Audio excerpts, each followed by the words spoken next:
Sebelumnya saya akan memperkenalkan diri. Saya Nurainita Saputri sebagai moderator sekaligus kasih penataan dan pemberdayaan.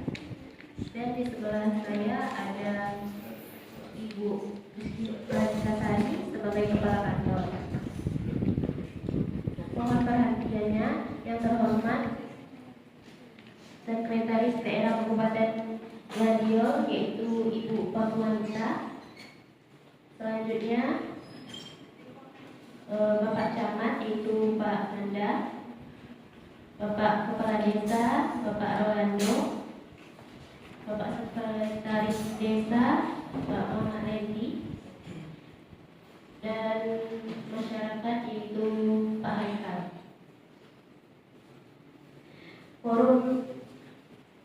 Forum hari ini adalah rapat evaluasi pelaksanaan redistribusi tanah di Desa Bumijen, Kabupaten Gladiol. Forum ini bukan sekedar formalitas, melainkan ruang untuk membeda pelaksanaan 70 bidang tanah yang sudah kita proses. Kita akan mengevaluasi kendala teknis, validasi data, hingga strategi pemberdayaan pasca sertifikat terbit. Selanjutnya yaitu pemaparan materi yang akan disampaikan oleh kepala kantor. Oke, makasih Mbak Nita. Mbak Nita ini agak sedikit gugup karena beliau sedang sakit ya teman-teman. Iya Bapak Ibu ya, jadi mohon dimaklumi. Bapak dan Ibu, ya dan Ibu Sekda. Selamat pagi Bu. Oke. Kami akan memaparkan evaluasi redistribusi tanah pelepasan kawasan hutan di Desa Bumijen, Kecamatan Anjelir, Kabupaten Gladiol.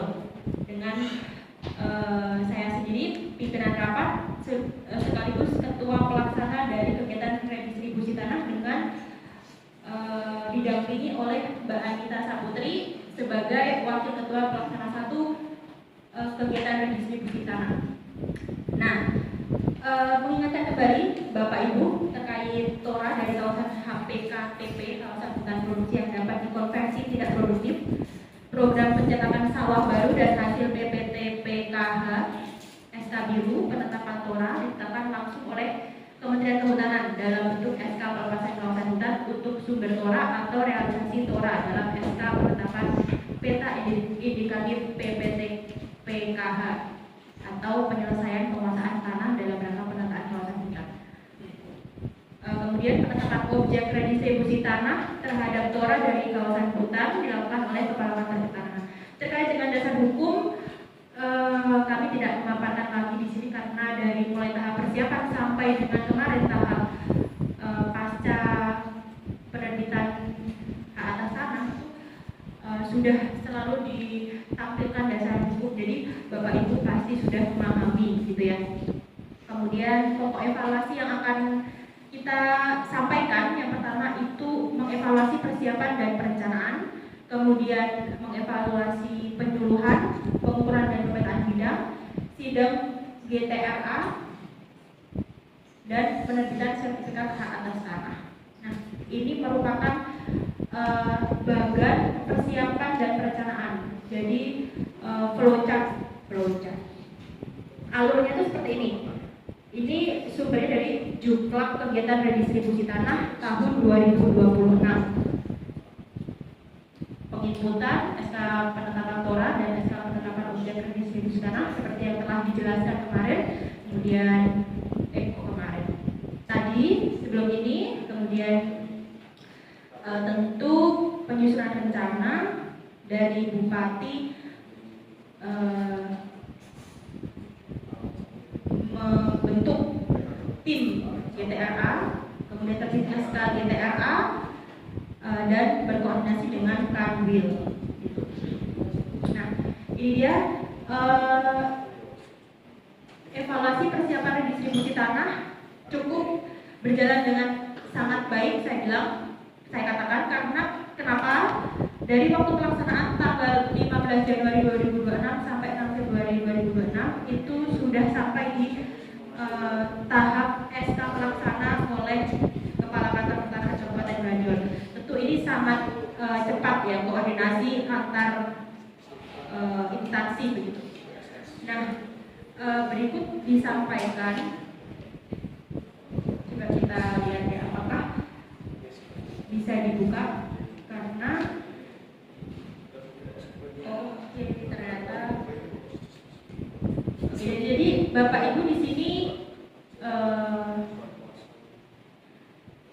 telah ditampilkan ya, harusnya karena jaringannya tidak cukup bagus, jadi di Google Drive ini kami memaparkan beberapa SK yang ada di sini, itu bisa dibaca di Google Drive. Nanti akan kami sampaikan PowerPoint-nya agar Bapak Ibu bisa mengakses begitu. Kemudian evaluasi penyuluhan. Nah, warga masyarakat yang mendapatkan tanah objek reforma agraria itu 70 orang dengan sebentar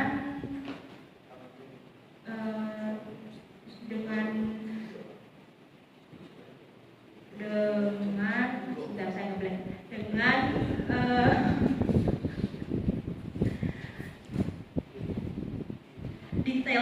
dengan detail 69 perorangan dan 69 perorangan mendapatkan hak milih dan satu dari untuk satu hak pakai untuk jalan, hak pakai selama dipergunakan ya Bu Sekda ya Bu.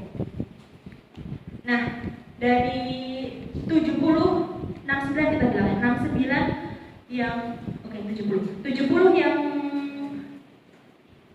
menerima hadir hanya 37, kurang 33. Artinya apa?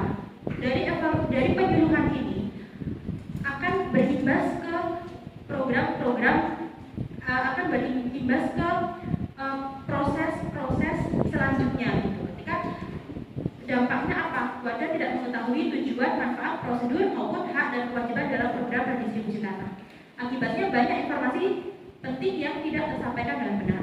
Yang kedua, program redistribusi tanah ini sangat bergantung pada aktifnya masyarakat. Jika warga tidak hadir, maka proses pendataan, verifikasi hingga penetapan subjek dan objek tanah itu menjadi terhambat. Kemudian tanah hasil redistribusi itu seharusnya dimanfaatkan untuk meningkatkan kesejahteraan, namun tanpa pemahaman yang cukup, tanah tidak dikelola dengan baik atau bahkan dialihkan secara tidak sesuai aturan. Sama seperti yang kemarin sudah mendapatkan sertifikat hak milik ternyata dialihkan karena buntu gitu. Berarti kan bisa jadi itu tidak warga masyarakat tersebut bisa jadi salah satu dari 33 orang masyarakat yang tidak hadir gitu ya. Jadi efeknya itu kami sudah memberikan penyuluhan, sosialisasi, ternyata dari masyarakatnya sendiri tidak hadir,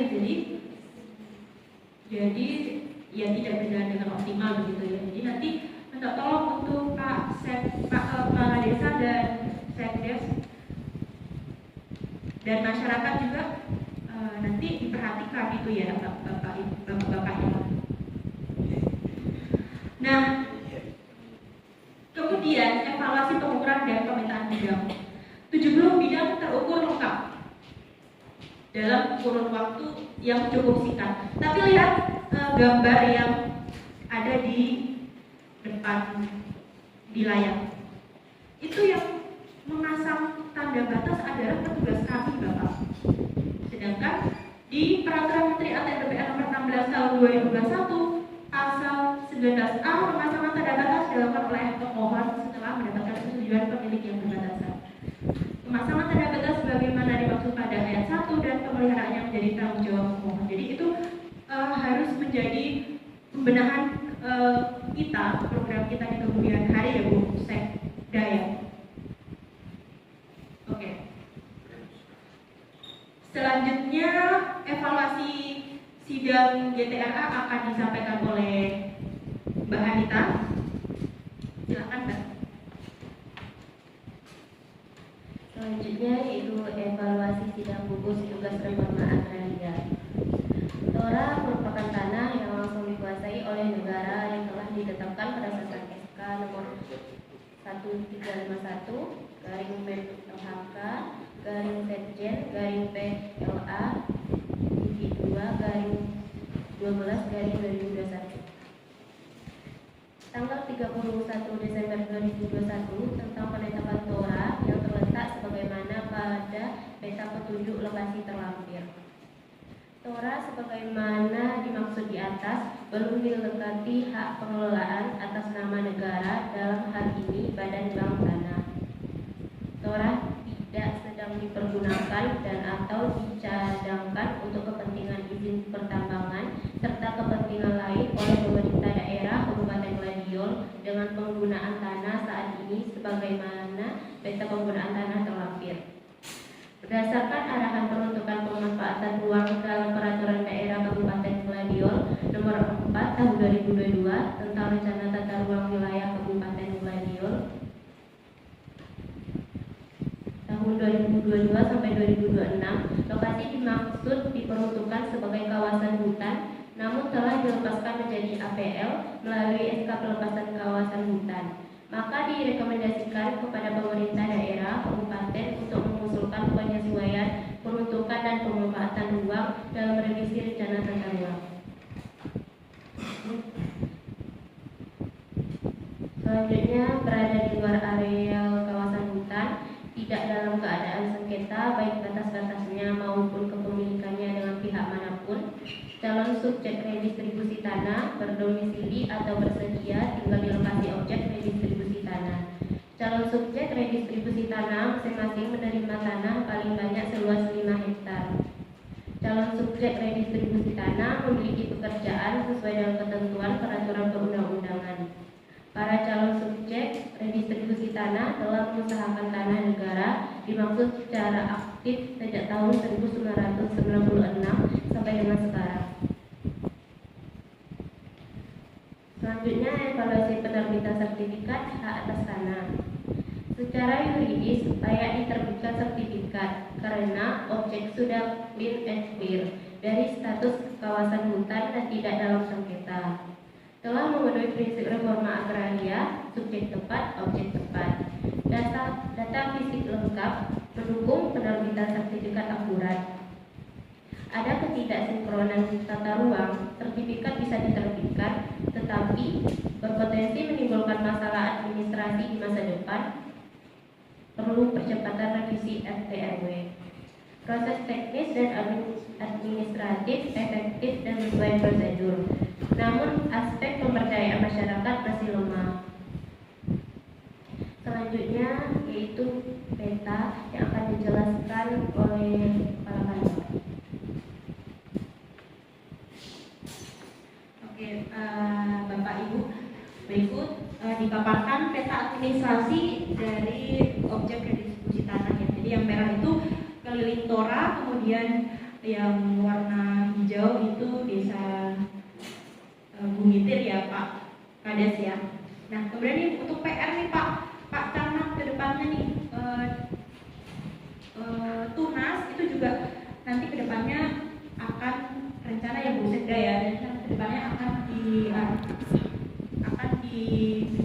diajukan menjadi objek Tora di tahun 2027. Jadi dipersiapkan ya Pak Camat ya. Kemudian ini peta penggunaan sebagian besar perkebunan besar, kemudian sawah irigasi dan semak. Nah, ini peta status objek hasil dari redistribusi tanah. Yang pink itu hak milik, sedangkan yang bergaris-garis tengah itu hak pakai. Sebagai hak pakai selama dipergunakan.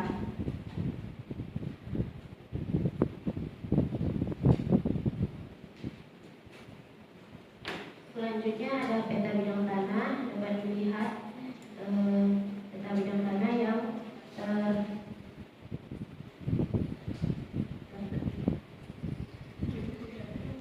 selanjutnya ada peta keliling. Yang merah-merah itu keliling Tora. Toranya tidak bisa dilihat. Dan yang berwarna hijau dan pink itu adalah kawasan hutannya. Selanjutnya ada peta RT RW-nya dapat dilihat. Ada kawasan hortikultura, kawasan hutan lindung, kawasan perkebunan, dan kawasan tanaman pangan.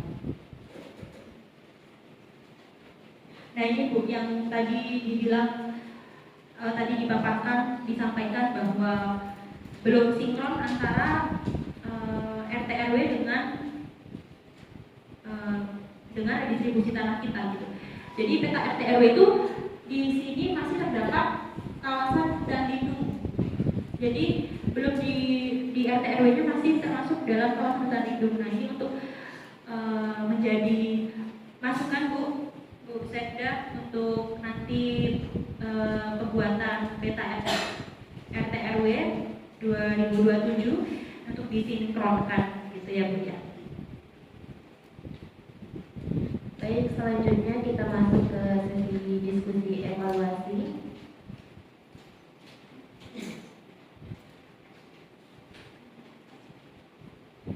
Baik, untuk Ibu Sekda, apakah ada tanggapan atau pertanyaan? Silakan.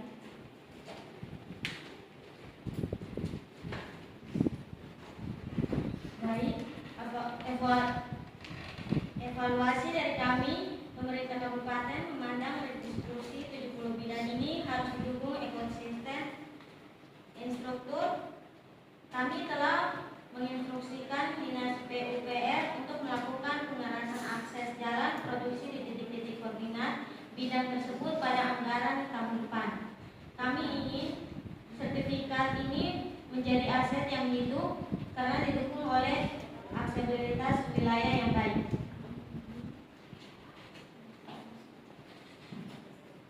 Baik, sekali terima kasih atas paparannya Ibu Kepala Kantor, terus kemudian dihadiri oleh yang terhormat Sekda. Kemudian ini ada selaku perwakilan masyarakat Bu ya Mas ya? Masyarakat mana ini Mas?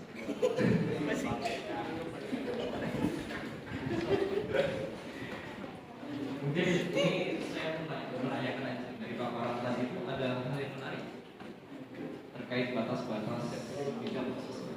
Pertanyaan saya ini, khususnya untuk Ibu Kepala Kantor, bagaimana itu terkait hasil evaluasi terhadap batas keliling? Apa itu sudah benar-benar aman dari klaim kawasan hutan lindung? Mungkin seperti itu. Lebih jelasnya nanti mungkin bisa disampaikan.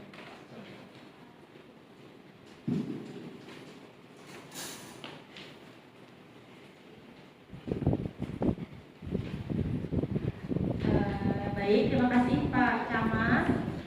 Terkait dengan teknis, awal akan dijelaskan oleh Bu Mbak Dita dulu. Silakan Mbak.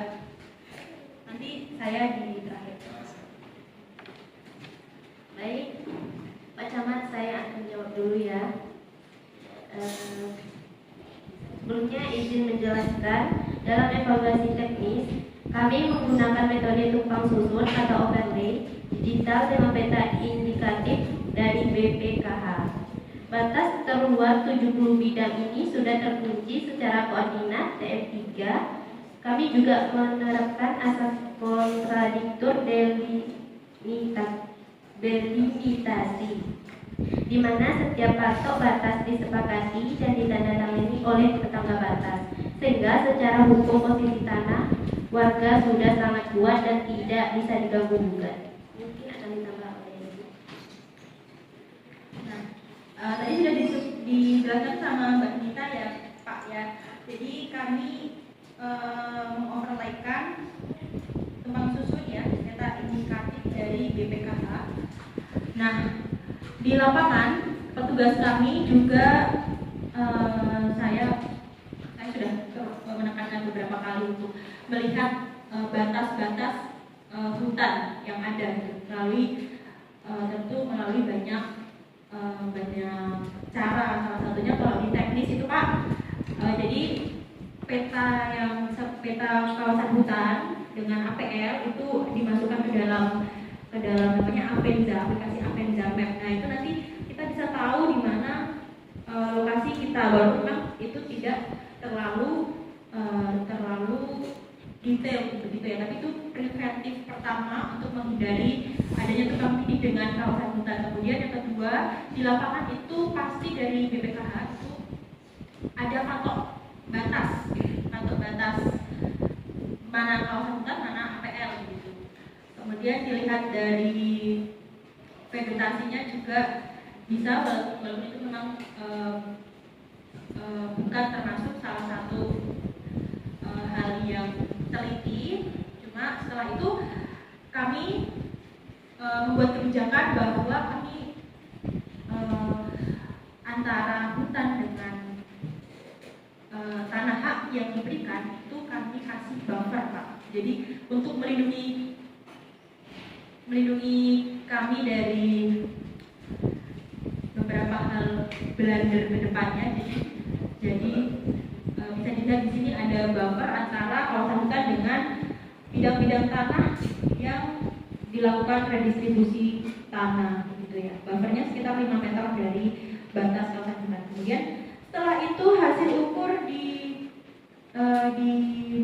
digambar, dioverlappkan bersama dengan peta, kemudian jadi seperti ini. Nah, ketika ada garis yang memang tumpang tindih, dari petugas ukur terjun ke lapangan lagi untuk memastikan agar ketentuan-ketentuan yang sesuai dengan peraturan yang ada dan kebijakan tentunya itu bisa terlaksana dengan baik. Itu Pak Camat.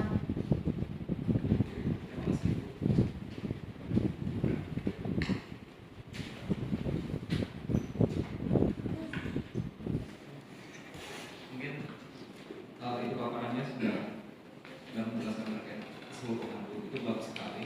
Jadi menurut saya sebenarnya sudah jelas, tidak ada terkait nanti ke depannya takutnya ada pembedaan apa-apa.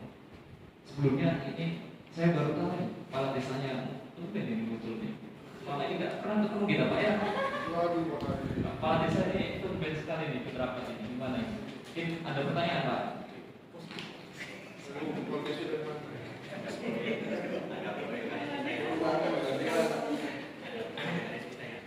Baik, terima kasih atas kesempatannya dan pada tim penyelenggara distribusi di desa kami. Tentunya saya ada sebuah pertanyaan terkait aspek lokasi. Bagaimana kita ke depannya memastikan adanya sinkronisasi antara data spasial redistribusi ini dengan batas administrasi desa tetangga, karena saya sebagai kades yang mementingkan warga desanya, saya ingin menjamin bahwa di masa depan tidak ada sengketa yang dapat membingungkan warga saya yang lahan garapnya bersinggungan langsung dengan garis batas desa. Terima kasih. Sekian pertanyaan dari saya.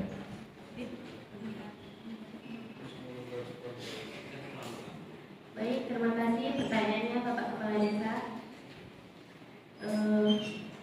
Kami sudah melakukan klarifikasi lapangan bersama tim penetapan batas desa. Batas administrasi desa sudah disesuaikan dengan peta terbaru dari Kemendagri, yaitu batas desanya masih indikatif. Jadi 70 bidang ini secara administratif sah berada di Desa Bumitir dan tidak akan ada konflik kewenangan administrasi di masa depan. Sebenarnya Pak, ini salah satu kekhawatiran kami ya di pertanahan terkait dengan batas desa ini Pak, karena ini masih indikatif, sedangkan kami butuhnya yang definitif gitu ya. Jadi mohon izin Bu, gimana ini nanti ke depannya. Semoga Desa Bumitir, Kecamatan Anyelir, Kabupaten Gladiol atau seluruh dari Kabupaten Gladiol ini nanti batas desanya segera definitif begitu ya. Soalnya ini terkait dengan hak atas tanah yang diterbitkan begitu. Jadi biar rapi secara pemetaannya dan tentu saja secara administrasinya begitu ya Pak Kades ya.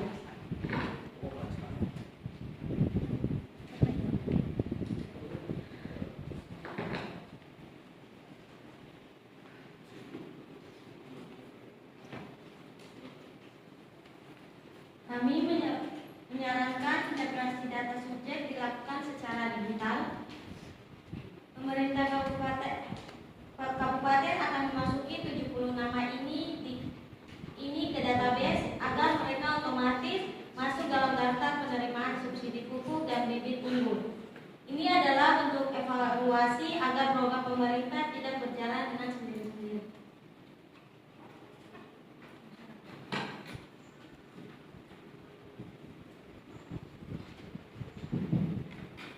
Baik, terima kasih pemaparannya sebelumnya dari Ibu Kepala Kantor dan Ibu Moderator, juga Ibu dari perwakilan pemerintah kabupaten.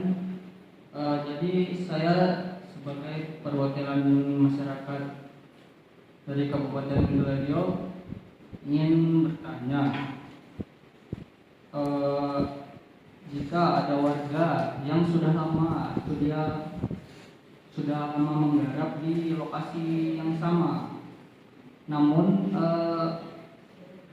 terkesan tidak adil seperti itu, dan mereka tidak ada di dalam daftar 70 orang ini, mungkin seperti itu.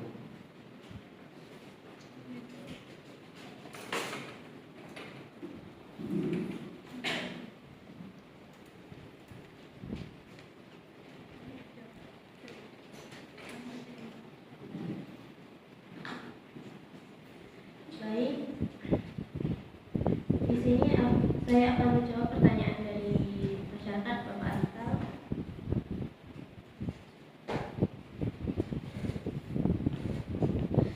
Berdasarkan evaluasi spasial, lahan tersebut ternyata berada di luar garis koordinat SK pelepasan kawasan hutan. Secara hukum, BPN tidak bisa melakukan redistribusi di atas tanah yang masih berstatus hutan produksi. Kami akan berkoordinasi dengan Dinas Kehutanan untuk mencarikan skema lain seperti perhutanan sosial bagi warga yang belum terkoordinir ini. Baik, telah dijelaskan secara teknis ya Bapak. Kalau yang Bapak tanyakan tadi, ternyata nama-namanya itu di luar dari batas apa sih tadi Bu?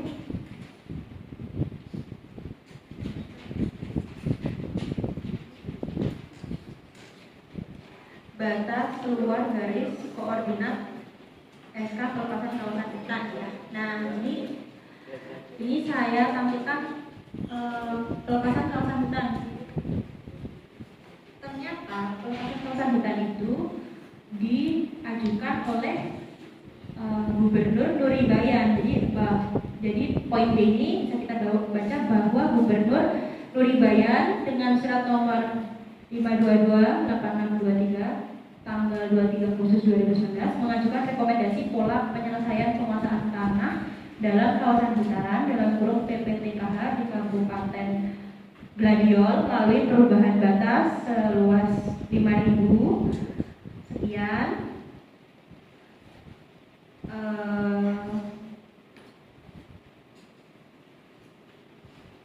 Kemudian dari pengajuan itu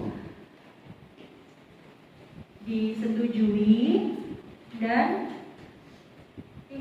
dalam hal keputusan penyelesaian bidang tanah yang dikuasai dan dimanfaatkan berupa pengeluaran bidang tanah dalam kawasan hutan dengan perubahan batas kawasan hutan. Jadi untuk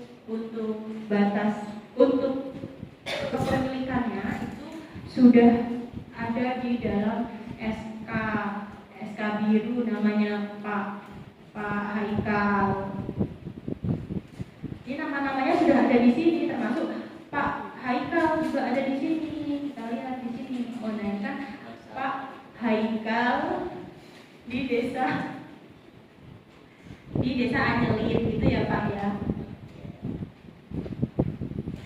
Gimana Pak, ada tambahan lain nggak Pak Haikal?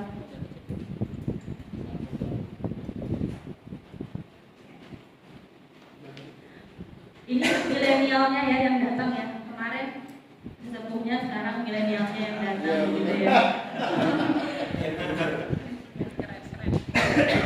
Selanjutnya mungkin dari Bapak Camat ada tambahan.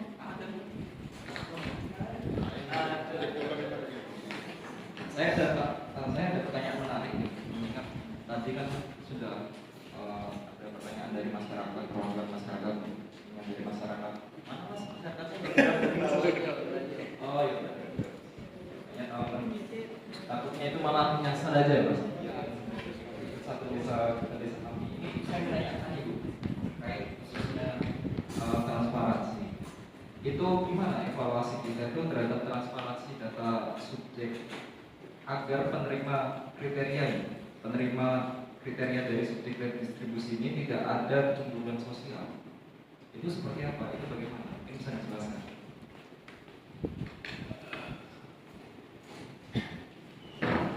Baik, jadi begini Pak Camat. Pertama, keterbukaan kriteria penerima subjek dan distribusi harus menjadi prioritas. Masyarakat perlu mengetahui secara jelas apa saja syarat menjadi penerima, seperti status penguasaan tanah, kondisi ekonomi, atau prioritas tertentu, misalnya petani penggarap. Jika kriteria ini tidak disosialisasikan dengan baik, maka akan muncul asumsi pilih kasih. Kedua, pelibatan pemerintah desa dan tokoh masyarakat menjadi kunci. Jika aparat desa dilibatkan dalam proses verifikasi dan ikut menyampaikan informasi, tingkat kepercayaan masyarakat akan meningkat. Transparansi tidak hanya soal data, tetapi juga soal legitimasi sosial.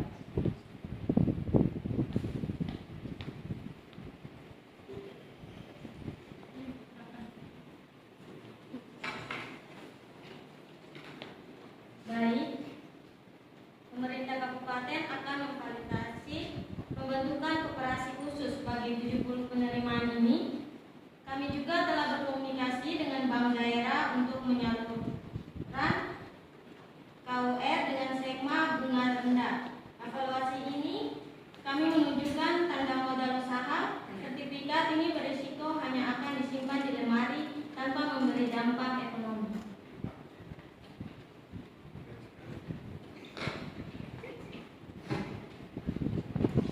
Baik, di sini saya mau nanya nih. Jadi sertifikat kan udah atas nama kami ya. Jadi sertifikat itu apakah bisa untuk langsung dijadikan sebagai jaminan modal seperti itu, atau diagunkan di pegadaian atau di bank itu? Nah, apakah bisa, dan juga apakah prosesnya itu dipersulit atau tidak? Mungkin seperti itu.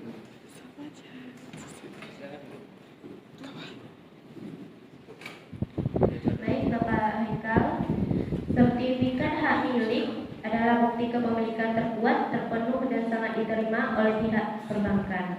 Namun, kami akan memberikan literasi keuangan terlebih dahulu melalui program Akses Reform. Kami ingin memastikan Bapak Ibu mampu menghitung kemampuan bayar, sehingga tanah ini menjadi modal kesejahteraan, bukan bebas hutang. Sebenarnya apa yang Pak Haikal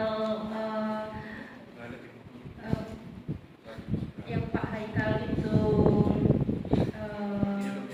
inginkan itu sebenarnya sudah ada di pikirannya Bu Sekda ya. Jadi Bu Sekda tidak mengatakan bahwa nanti akan diberikan kur dengan bunga rendah dan lain sebagainya. Itu angin segar untuk para masyarakat yang ingin menyejahterakan hidupnya dengan modal dari sertifikat tanah itu sendiri, gitu Pak. Jadi insya Allah ya, 99%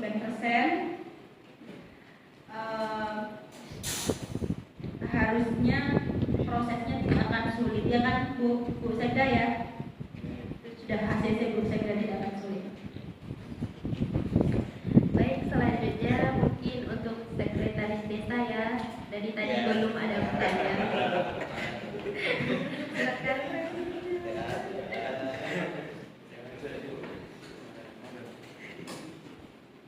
Ya, terima kasih. Saya ingin bertanya, bagaimana pengawasan kita agar tanah ini tidak langsung dijual kepada tengkulak dan atau orang luar?